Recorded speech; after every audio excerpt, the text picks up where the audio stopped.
भक्तों, आज भगवत गीता का 3 अध्याय का शेष भाग इसने मैं सुनाऊंगा। आप इसको ध्यान पर सुने। कृष्ण भगवान आपका कल्याण करेंगे और चैनल को लाइक करें, सब्सक्राइब जरूर करें। सुनिए गीता का अगला भाग सुनिए। वृष्टि यज्ञ से होती है। इस वाक्य का यह भाव समझना चाहिए कि मनुष्य के द्वारा किए हुए कर्तव्य पालों यज्ञ से ही वृष्टि होती है। हम कहते हैं कि अमुक देश में यज्ञ नहीं होते, वहां वर्षा क्यों होती है? इसका उत्तर यह है कि वहां भी किसी न किसी रूप में लोकोपकारार्थ सत्कर्म होते ही हैं। इसके अतिरिक्त एक बात और भी है कि सृष्टि के आरंभ से ही यज्ञ होते रहे हैं।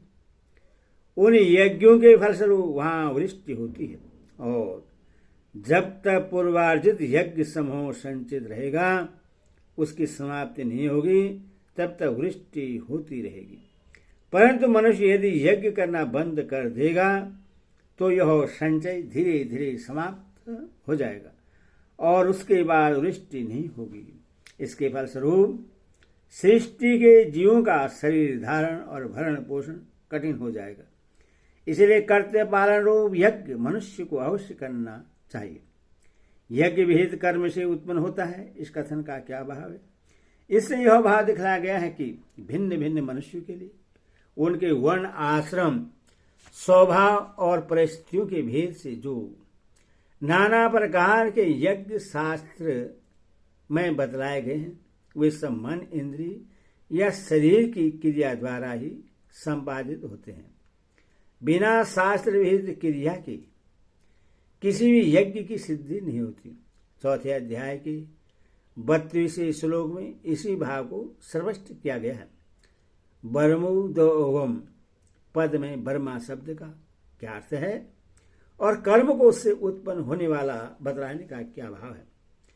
गीता में ब्रह्म शब्द का प्रयोग प्रकरण अनुसार परमात्मा, प्रकृति, ब्रह्मा, वेद और ब्राह्मण इन सब के अर्थ में हुआ है। यहाँ कर्मों की उत्पत्ति का प्रकरण है और वेद कर्मों का ज्ञान मनुष्य को वेद या वेदानुकूल शास्त्रों से ही होता है।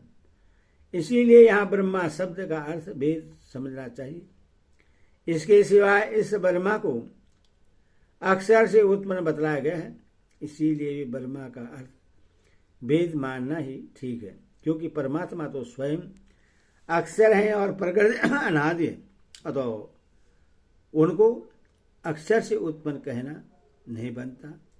और ब्रह्मा तथा ब्रह्मा का यहाँ प्रकरण नहीं है। कर्म को वेद से उत्पन्न बतलाकर यहाँ यह भाव दिखलाया है कि किस मनुष्य के लिए कौन सा कर्म किस प्रकार करना कर्तव्य है। यह बात वेद और शास्त्रों द्वारा समझकर जो विधिवत क्रियाएं की जाती हैं, उन्हीं से यज्ञ संपादित होता है, और ऐसी क्रियाएं वेद से या वेदानुकूल शास्त्रों से ही की जानी जाती है। अतः यज्ञ संपादन करने के लिए प्रत्येक मनुष्य को अपने कर्तव्य का ज्ञान प्राप्त कर लेना चाहिए। वेद को अक्षर से उत्पन्न होने वाला कहने का क्या अभिप्राय है?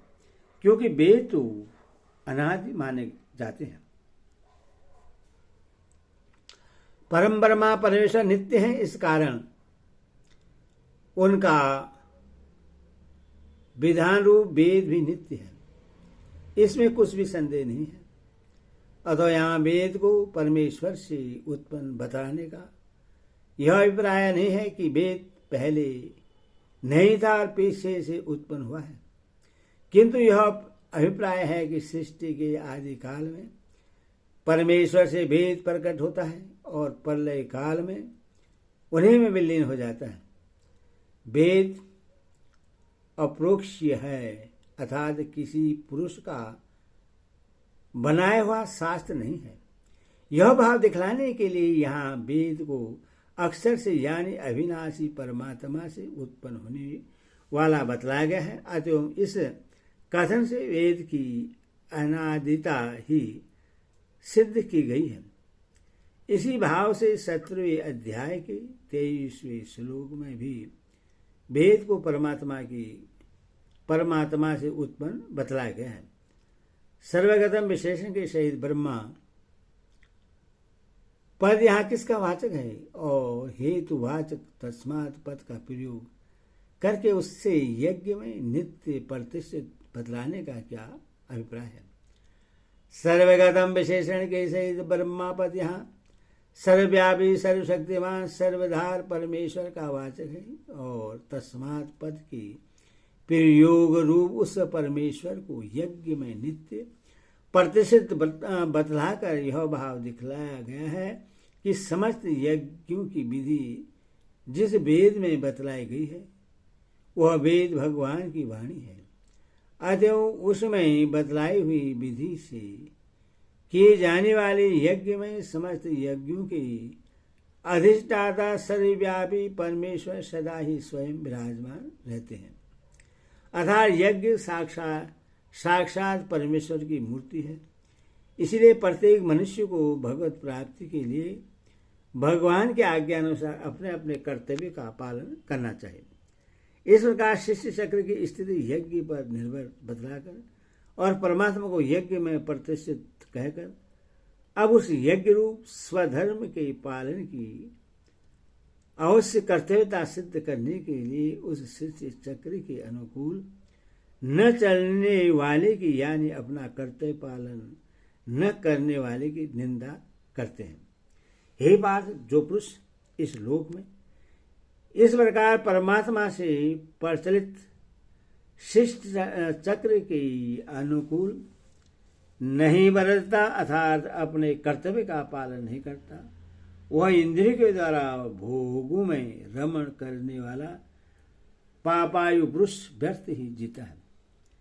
यहाँ चक्रम पद किसका वाचक है और उसके साथ एवं परवेदितम विशेषण देने का क्या भाव है तथा उसके अनुकूल बरतना क्या है। 14 श्लोक के वर्णानुसार चक्रम पद यहाँ सृष्टि परमात्मा का वाचक है, क्योंकि मनुष्य के द्वारा की जाने वाली शास्त्र विहित क्रियाओं से यज्ञ होता है, यज्ञ से वृष्टि होती है, वृष्टि से अन्न होता है, अन्न से प्राणी उत्पन्न होते हैं। पुनः उन प्राणियों के ही अंतर्गत मनुष्य के द्वारा किए हुए कर्मों से यज्ञ और यज्ञ से वृष्टि होती है।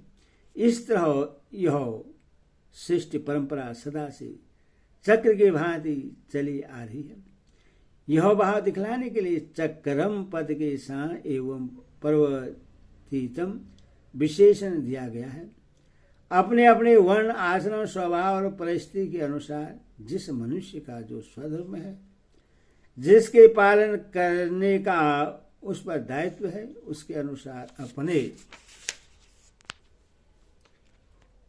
कर्तव्य का सावधानी के साथ पालन करना ही उस चक्र के अनुसार चलना है। अतएव आसक्ति और कामना का त्याग करके केवल इस सृष्टि चक्र की सुव्यवस्था बनाए रखने के लिए ही जो योगी अपने कर्तव्य का अनुष्ठान करता है, जिसमें किंचित मात्र भी अपने स्वार्थ का संबंध नहीं रहता, वह उस स्वधर्म रूप यज्ञ में प्रतिष्ठित परमेश्वर को प्राप्त हो जाता है। इस शिष्ट चक्र के अनुकूल न बरतने वाले मनुष्य को इंद्रियाराम और अघायु कहने का तथा उसके जीवन को व्यर्थ बतलाने का क्या अभिप्राय है। अपने कर्तव्य का पालन न करना ही उपयुक्त शिष्ट चक्र के अनुकूल न चलना है। अपने कर्तव्य को भूलकर जो मनुष्य विषयों में आसक्त होकर निरंतर इंद्रियों के द्वारा भोगों में ही रमण करता है, जिस किसी प्रकार से भोगों के द्वारा इंद्रियों को तृप्त करना ही जिसका लक्ष्य बन जाता है, उसे इंद्रियाराम कहा गया है। इस प्रकार अपने कर्तव्य का त्याग कर देने वाला मनुष्य भोगों की कामना से प्रेरित होकर इच्छाचारी हो जाता है। अपने स्वार्थ में रत रहने के कारण वह दूसरे के हित अहित की कुछ भी परवाह नहीं करता, जिससे दूसरों पर बुरा प्रभाव पड़ता है और सृष्टि की व्यवस्था में विघ्न उपस्थित हो जाता है। ऐसा होने से समस्त प्रजा को दुख पहुंचता है। अतः अपने कर्तव्य का पालन न करके सृष्टि में दुर्व्यवस्था उत्पन्न करने वाला मनुष्य बड़े भारी दोष का भागी होता है तथा वह अपना स्वार्थ सिद्ध करने के लिए जीवन भर अन्यायपूर्वक धन और ऐश्वर्य का संग्रह करता रहता है। इसीलिए उससे अघायु कहा गया है। वह मनुष्य जीवन के प्रधान लक्ष्य से संसार में अपने कर्तव्य पालन के द्वारा सब जीवों को सुख पहुंचाते हुए परम कल्याण स्वरूप परमेश्वर को प्राप्त कर लेना, इस उद्देश्य से सर्वदा वंचित रह जाता है और अपने अमूल्य मनुष्य जीवन को विषय भोगों में रत रखकर व्यर्थ खोता रहता है। इसीलिए उसके जीवन को व्यर्थ बतलाया गया है। यहाँ यह जिज्ञासा होती है कि उपयुक्त प्रकार से सृष्टि चक्र के अनुसार चलने का दायित्व किस श्रेणी के मनुष्य पर है। ईश्वर परमात्मा को प्राप्त सिद्ध महापुरुषों के सिवा इस सृष्टि संबंध रखने वाले सभी मनुष्य पर अपने अपने कर्तव्य पालन का दायित्व है। यह बात दिखलाने के लिए 2 श्लोकों में ज्ञानी महापुरुष के लिए कर्तव्य का अभाव और उसका हेतु बतलाया। परंतु जो मनुष्य आत्मा में ही रमण करने वाला, आत्मा में त्रिवृत, आत्मा में ही संतुष्ट है, उसके लिए कोई कर्तव्य नहीं है। तो पद का क्या अभिप्राय? पुरुष लोक में जिनके लिए स्वधर्म पालन अवश्य कर्तव्य बतलाया गया है एवं स्वधर्म पालन न करने से जिनको अघायु कहकर जिनके जीवन को व्यर्थ बतलाया गया है, उन सभी मनुष्यों से विलक्षण शास्त्र के शासन से ऊपर उठे हुए ज्ञानी महापुरुषों को अलग करके उनकी स्थिति का वर्णन करने के लिए यहाँ तो पद का प्रयोग किया गया है। आत्मरति, आत्मतृप्ति और आत्मनि एवं संतुष्ट, इन तीनों विशेषणों के सहित यह पद किस मनुष्य का वाचक ही तथा उससे मानव कहने का क्या अभिप्राय है? उपयुक्त विशेषण के सही यह पद यहाँ सहिदानंद घन पूर्व ब्रह्मा परमात्मा को प्राप्त ज्ञानी महात्मा पुरुष का वाचक है। उससे मानव कहकर यह भाव दिखलाया है कि हरेक मनुष्य ही साधन करके ऐसा बन सकता है, क्योंकि परमात्मा के प्राप्ति में मनुष्य मात्र का अधिकार है। एवं अव्यय के सहित आत्मरति विशेषण का क्या भाव है? इस विशेषण से यह भाव दिखलाया है कि परमात्मा को प्राप्त हुए पुरुष की दृष्टि में यह संपूर्ण जगत स्वप्न से जगे हुए मनुष्यों के लिए स्वप्न की सृष्टि की भांति हो जाता है, अथवा उसकी किसी भी संसारी वस्तु में किंचित मात्र में प्रीति नहीं होती और वह किसी भी वस्तु में रमण नहीं करता। केवल मात्र एक परमात्मा में ही अभिन्न भाव से उसकी अटल स्थिति हो जाती है। इसी कारण उसके मन बुद्धि संसार में रमण नहीं करते।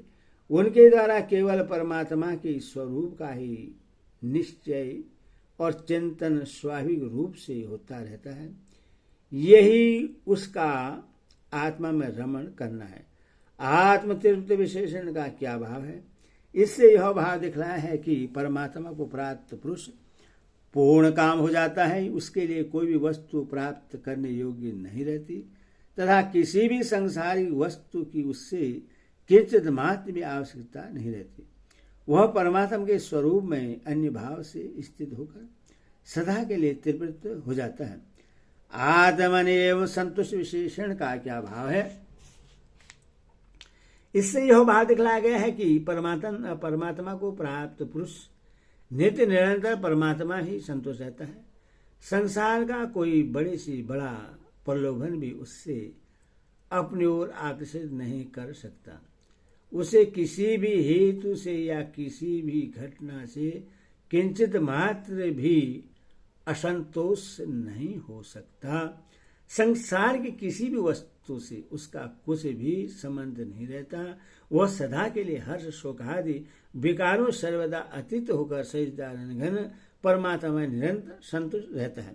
उसके लिए कोई कर्तव्य नहीं है। इस कथन का क्या भाव है? इस कथन से यह भाव दिखलाया गया है कि उपयुक्त विशेषणों से युक्त महापुरुष परमात्मा को प्राप्त है, अतएव उसके समस्त कर्तव्य समाप्त हो चुके हैं। वह कृत्य हो गया है, क्योंकि मनुष्यों के लिए जितना भी कर्तव्य का विधान किया गया है उस सब का उद्देश्य केवल मात्र एक परम कल्याण स्वरूप परमात्मा को प्राप्त करना है। अतएव वह उद्देश्य जिसका पूर्ण हो गया है उसके लिए कुछ भी करना शेष नहीं रहता, उसके कर्तव्य की समाप्ति हो जाती है। तो क्या ज्ञानी पुरुष कोई भी कर्म नहीं करता? ज्ञानी का मन इंद्रियों से, इस शरीर से कुछ भी संबंध नहीं रहता, इसी कारण वह वास्तव में कुछ भी नहीं करता। तथापि लोक दृष्टि में उसके मन बुद्धि और इंद्रियों के द्वारा पूर्व के अभ्यास से पारबंध के अनुसार शास्त्र अनुकूल कर्म होते रहते हैं। ऐसे कर्म ममता, अभिमान, आसक्ति और कामना से सर्वदा रहित होने के कारण परम पवित्र और दूसरों के लिए आदर्श होते हैं।